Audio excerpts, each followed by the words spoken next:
twolekedde ekyatulese olwaleero basoose na kulabula oba tokolagana bintu bya domestic violence oba ne sexual abuse nga kayinza okuteganyamuko twolekedde enkola ya documentary kuba kusoma kw'ebyo ebintu ebigenda maaso mu nsi nagambe tugenda tandiko zibaleeteranga eno vije Ulio's production leero twolekedde ebintu ebyetoololera ku misango egivunaanibwa Diddy ddala kituufu musobya oba just alina bye yanyiiza tuli ku ntandiko eno vije Ulio's production byonna tugenda byekkaanya abantu ab'enjawulo nga bawa endowooza zaabwe ebyo ebyetoololera ku misango egimuvunaanibwa biki bye yakola ebyanyiiza abakulu era lwaki oluvannyuma lw'ebbanga eddene bavuddeyo kati okubeera nga bamugombamu obwala bantu ki be yatuusaako obuzibu oba n'abo be yatwala mu bikolero ebya swakaba abasinga mubadde mu beebooza twolekedde entandikwa eno vije Ulio's production gambye twolekedde documentary wano tukyali mu kutalika basanga obukebe kyenkana nga 10 oba obucupa nga 10 obwa baby oil buno abasekiso bwe bakozesa mu bikolwa byabwe mu nnyumba ye era byebintu ebimu bye basizinga baabo gambye twolekedde entandikwa kati jukira kano ke kavidiyo akaavaako emberebezi kavidiyo akalagibwa kwegamba ng'asekula girlfriend gwe yali amaze naye ebbanga gwe bayita kasi ono agamba oyalaba kavidiyo ako yakaaba nnyo ako akavidiyo nja kuddamu nkalage neera kwegamba ndage ekyo ekintu ekituukawo ku bakazi naddala abo abagezaako okuchenjinga stories zaabwe gambe tuli ku ntandikwa wabanga wakyaliyo abantu abamanyifu naye nga baalabikako mu vidiyo za Diddy naddala mu pate ze yakolanga kiba kitegeeza Hollywood egenda kukka wansi yonna ekyo kikuviirako kubeera nga ogenda muteeka ku stand ono era oyawe ndowooza yeewaayo era ng'alina olugero olutuufu olw'okwogera eri ensi the downfall of Diddy the indictment ye documentary gye twolekedde oba sinema gye twolekedde agamba baalaba ka vidiyo Diddy ng'akwatibwa ku Monday era bagamba nti no baali bamusibye kantuntunu baamutwala mu federal custody mu New York era okusinziira ku TMZ bagamba kino kyatuukawo mu Manhattan okusinziira ku sources ez'enjawulo abayogera ne TMZ kwegamba kyatuukawo nga takisuubira agamba nti bagenda kuba bamusomera emisango gye era leero ono US Anthony Damian Williams yagamba agenda kuba asoma emisango egivunaanibwa Diddy omuli sex trafficking okutambuza abantu nga baleeta mu bwamalaaya okusinziira ku bintu ebirala mazima ne bamuvunaana ekya sex trafficking wadde ezeŋŋamba ezeetoololera kubeera nti no yatambuzanga abantu nga batwala mu bintu by'obwamalaaya mbu yakozesanga ebiragalalagala era ng'atunda ebiragalalagala mu bantu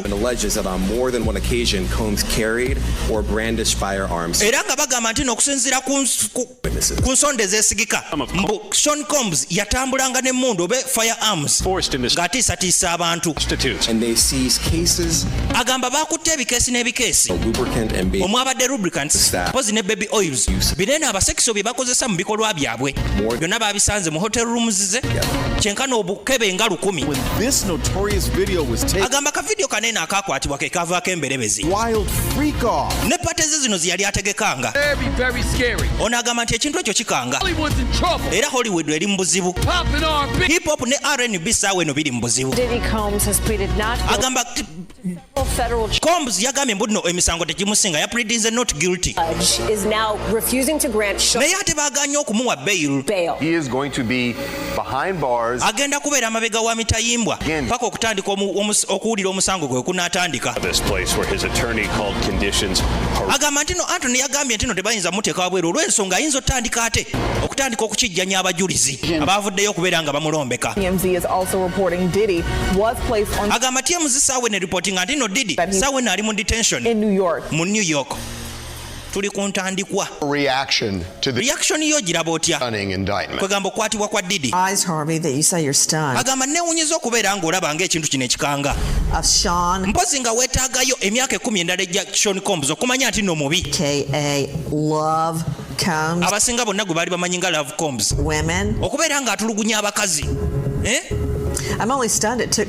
agamba nti yeewunyiza okubeera ng'ekintu kino kyatwala ebbanga ddene agamba Diddy yeebwaze kwegamba abannamateeka emirundi mingi tera olambu nno kyanjawulo gy'oli kituufu kirabikanga ekyenjawulo naye nga womanyi you don't have the feds toyinza kuviirako ba feds okubeera nga balumba amakaago okujjako ng'olina ekintu ekimu kye wakoze eky'obulabe era nga kibateganya ekintu ekimu nga ky'amaanyi. Federal law enforcement properties owned by musicians. agamba baakutte ebintu bingi nnyo ebyali ebya Diddy baabijja mu properties ze mu makaage kugamba kyewuunyisa okubeera nga bakwata omuntu wati abadde ow'amaanyi ate weekityo ng'abadde asobola n'okulwanyisa emisango gyonna gyonna egiyinza omumulombeka. Tusooke tuzze fokasi yaffe ku gavumenti. Kirowoozo ki ky'oyinza okwogera? No friend historically of the successful black man. Kwegamba tugambe muno teri muntu yenna alina wa mukwano eri omuntu omuddugavu naddala abadde successful mu nsi eno era oyawe waagamba ono looyawe kino just baagala kutekinga down omusajja abadde afuuse ow'ettabu omuddugavu nga waakabi ng'ate mugagga mbw alina omusango ogumuteganya ogwa sex trafficking omusango ogwokubiri erinnya lyonna lyonna erivaayo ku musango ogwo lya victim omu era ndowooza oyo ye Cassie eyali girlfriend we linnya limu lyokka lyokka eryakwogerwa mu musango ogwo kyokka nga abantu bangi abavaayo abagamba mbuloodi mbu yabakabasanya kati saawa eno twakafuna victim omu we yakavaayo gwe tulaba ali mu musango ogwo gwe baafayirinze mbwera mbuloodi yakozesanga force ng'akaka abantu ekyo nno kinneewuunyisa bavictimu bangi abavaayo aboogera ensonda n'ensonda ne lwaki bo tebeerobeka mu musango tebeerabika mu keesi eno. Amazima gali nti client wo abadde celebrity w'amaanyi tugambe nti nno kino kusalawo kibi nnyo aba Federal Bureau of Investigation kye baakoze okubeera nga bamukwata nze ndowooza yazanye prominent part sigamba nti no celebrity w'amaanyi naye obulamu bwe bubadde tebufunangako kukangibwa kuva eri US government. Tugambe nti no twalina amagezi ku kino kyonna kyonna ekyayogerwa tugambe nti no oba amagezi nga ga bulijjo nyinza okugamba mbu nekyo kya bulimba kuba zino event zibadde zijja zibeerawo mbadde sirabangako pages 14 nga zonna boogera ku muntu omu allegations zonna ezivaayo nga zirombeka muntu omu. This is the type of indictment you agamba guno omusango oba kuno okukwatibwa not somebody who runs a clothes kugamba kwewuunyisa eri omuntu gwe bakutte okubeera nga ye bizinesi ze zimanyiddwa kubeera nga alina boutiques kugamba brand ambassador ow'omwenge ogumu oguyitibwa Sarok someone who was omuntu omu the top of the hip hop eyali waggulu wa hip hop industry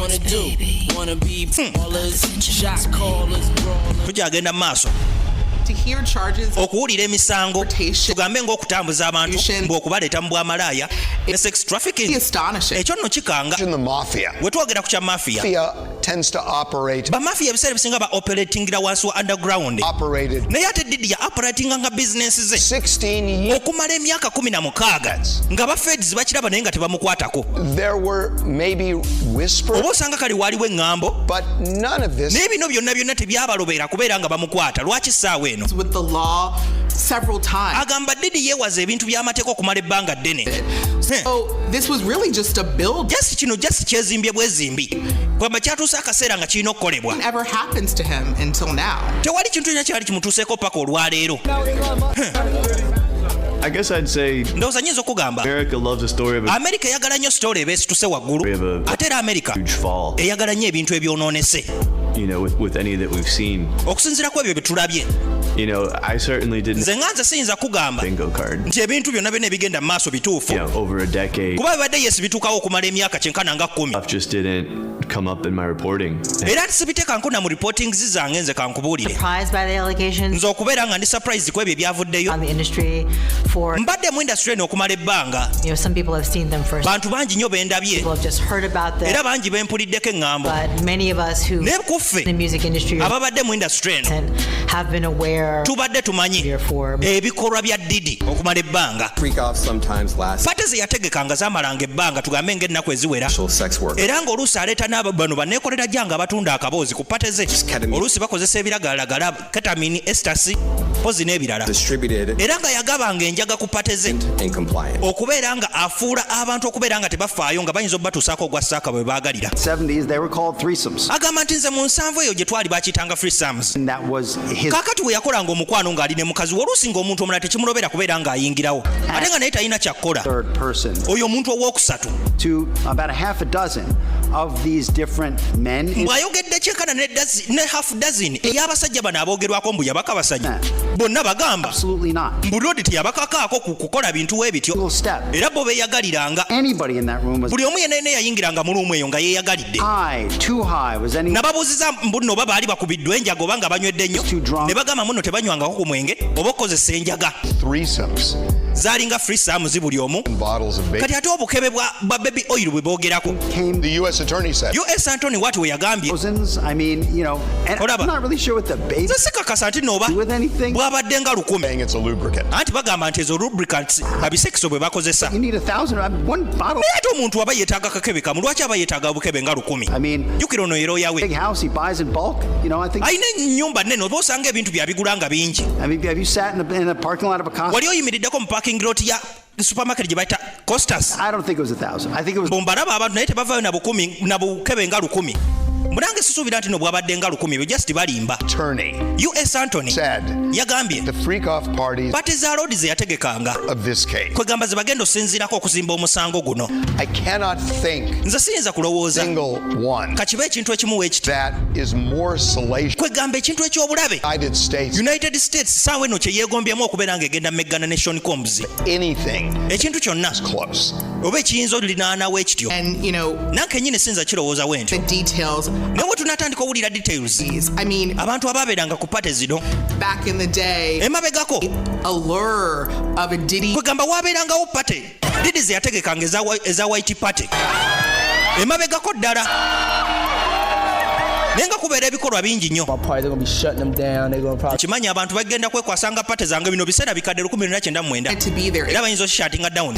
And Pate zaabeeranga za kyama parties will be on Front Street. era nga wawulira nti no pate ze zigenda beera ku Front Street.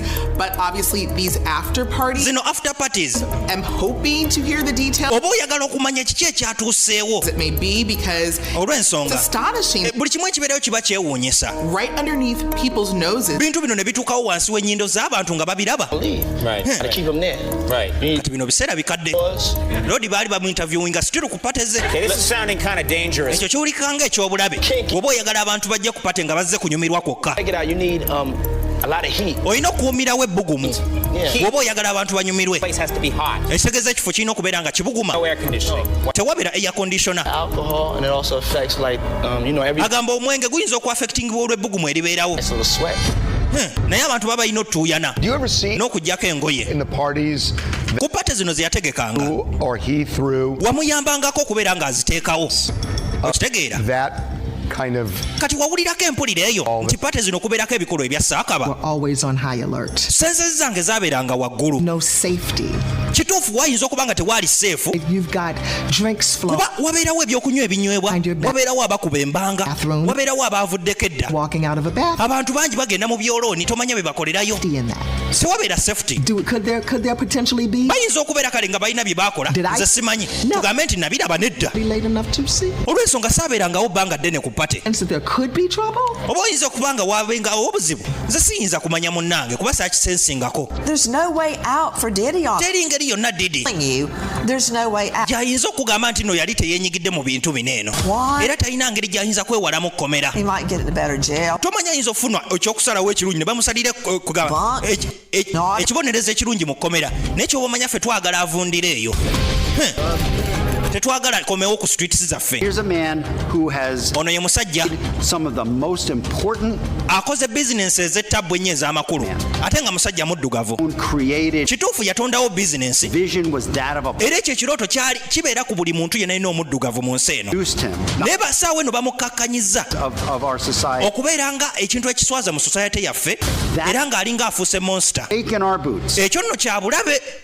Pure by my pad. buno bu video bwe bamukwatanga emabega ddala.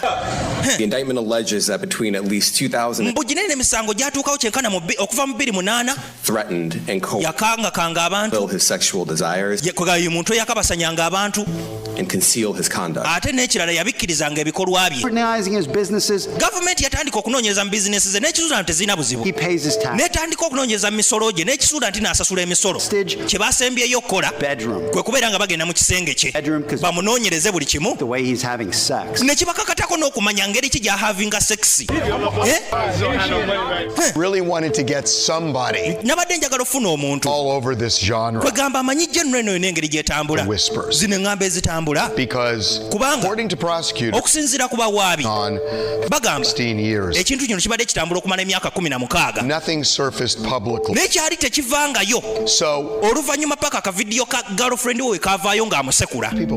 Abantu bagamba kituufu abantu bayinza okuba boogera ku bintu bya pate ze, naye essaawa eno toyinza kumanya okugyako nga wagendakoko ku pate ye n'omalako essaawa.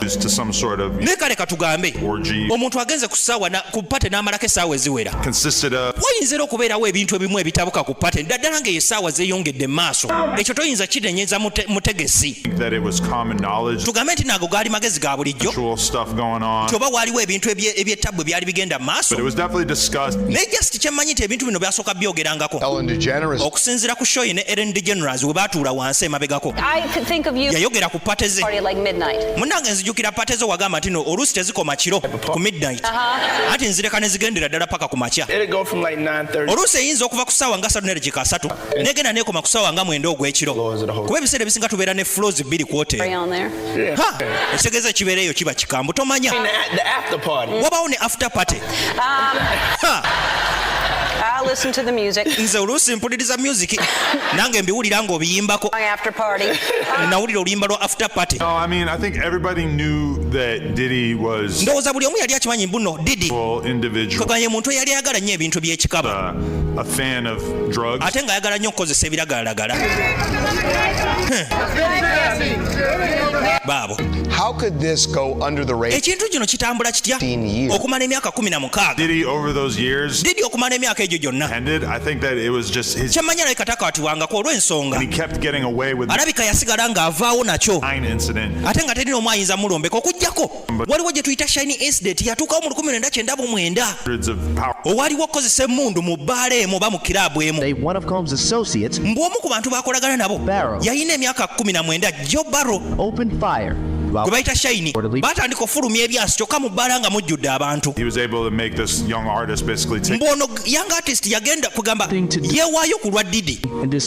Mbonze simanyi byakubiddwa mu asasi mu kiraabu eno. 100% clear. Nze nabadde sirina kyenkimanyiko ekyokuba amasasi mu bbaala eyo. Shiny ye yakikoze. Era mpulira bubi eri abantu abalumiziddwa ekiro ekyo. Kino kyaliwo mabega mu 1999. Ruben? Ono Natalia Ruben. I'm a business owner. Business owner. I'm a daughter. Y'omu ku ba victim abafuna obuzibu ku bbaala Diddy gye yali mu 1999.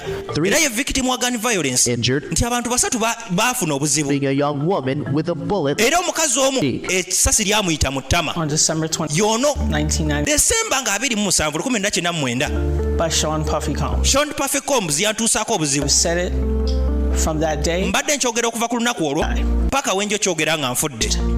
Shine and Puffy batandika okudda emabega nga wolaba mu sinema omuntu wanaatandika okudda emabega ng'alina embeera gye yeekengedde naye nga we bakwata mu makooti gaabwe balinga nga abava ku siini nga batandise okuyombagana ne ŋŋamba bakyali bange bannange embeera ng'etandise ottabuka bano abayayi bayinza otandika osumulula wanene ebyasi okakana natandika okulaba ebimyanso essasi ne limpitako mu ttama oba ne limuyita mu ttama.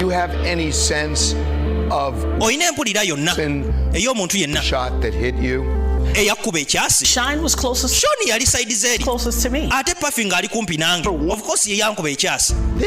Ono omusajja yawa obujulizi mu 21 eri kwegamba baloya 12 n'abagamba mbu nno talina musango era ne bamuprovinga mbu nno tali guilty eri omusango guno eno kagamba eri jure abalamuze 12 hard on Diddy, given what you say happened. Okusinzira ku ekyo kyakutuukako lwaki omusango kwega tebakuwulira nnyo paka olwaleero we bivuddeyo naawe ne bakuzza. There's an old adage, every dog has his day. Bagamba nti nno buli mbwa eba n'olunaku lwayo. 3 for Cassie, for Little Rock. Buno si buwanguzi bwa Kasi oba bwange oba bwa Little Rock. Who has felt buli muntu yenna yali specter of violence. Eri yali alumiziddwako violence mu bulamu bwe. Buno bugenda beera nga buwanguzi bwe. Katonda wattu. Gambye tukyagendera ddala mu maaso. Lodi yali apangulukuse bino byonna baamukwata mabegako eyo. Buno buvidiyo. Abantu baali boogera. Not just his emotional abuse, si ku emotional abuse, physical abuse. Wabula engeri gy'atulugunyaamu abantu kungulu nti alina obusungu bungi naddala eri abakazi pozi n'abasajja era n'eŋŋambo zaali zitambulanga nti kasita omwesimbamu ayinza okulumbagana. Kituufu abantu baali batya okubalumbagananga nga bamwesimbyemu batya ne damage eyinza otuukawo oba reputational damage naddala eyo culture ekkiririza mu bintu ebyo ebyaswakaba bayinza otandika omulwanirira bayinza okumudda emabegawe ne batandika ate okulwana gwavuddeyo. Okusinziira ku myaka gye twakola ffenna nze ebintu bye nnyinza omwogerako muntu omugezi omukozi ennyo omuyiiya ate ng'adimandinga prone to temper tantrums. Wadde saawe ebiseera ebimu yabanga n'obusungu. Ebiseera ebisinga yaleekaananga nnyo ng'afunye ekimuteganya. Wano yali ayombesa bakozi be. Nkola ssente nnyingi nnyo okubeera nga mubeera basanyufu. Mbasasula ssente nnyingi nnyo. Nawulira nti nno Diddy. Wamuyitako Diddy. A problem child. Ekyo kituufu. Kituufu namuyitanga my problem child. Nga we nayitanga notorious BIG. Namuyitanga notorious VIP. Kati ku Puffy.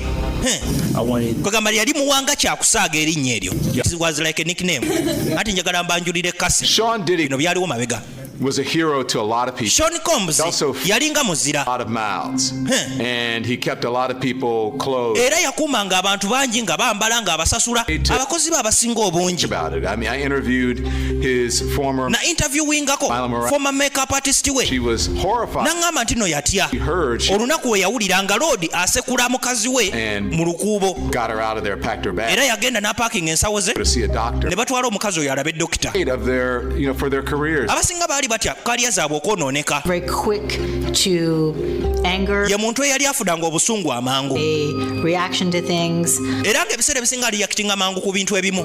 Ate he was impenetrable. Yali yeetwalanga omuntu ogw'otasobola kuyingirira. Impenetrable. Him down. He had a God complex. Kwegamba yali ayina muli eri ekibuli ng'alowooza tasobola kwatwako. A lot of his interactions with people that he considered lesser than. Agamba nti ebiseera ebisinga ya interactinga nga nnyo n'abantu be yali atwalanga abawansi. Naye nga tayagala nnyo kumumanyiira. Tukyagendera ddala mu maaso. Agamba ye tafaayo. Diddy was able to get away with Diddy yali asobola okuvaawo ne kino eno. Kubanga ddene emabega ku lw'ensonga nnyingi. Cast in the public image as the alternative. Kubanga baamulaga mu public image nga omuntu owookubiri. He's the nice guy. Ku Suge Knight. Kagamba baali bamutwala nga Suge Knight owookubiri. Also quite charming. Ate n'ekirala yali akyamula. With his smile. Ye muntu akutunuulira waati byobadde omulowooleza ne bivaako olw'okuba akumenyeereza. I've never had a bad interaction with Diddy. Nze sifunangako interaction eri awo ya mbi nnyo ne Diddy. What more do I have to do, man? Look at my hat, man. Look at my hat. Timutunuulire enkofiira yange gambye zino video bazikwata dda. Coast B. Am I letting y'all down? Tugambe nti mwena ntandise okubayiwa. Y'all the right way. Tugambe nti nali nnabba representinga mu ngeri nnungi. Ebyo mwegire gasiya.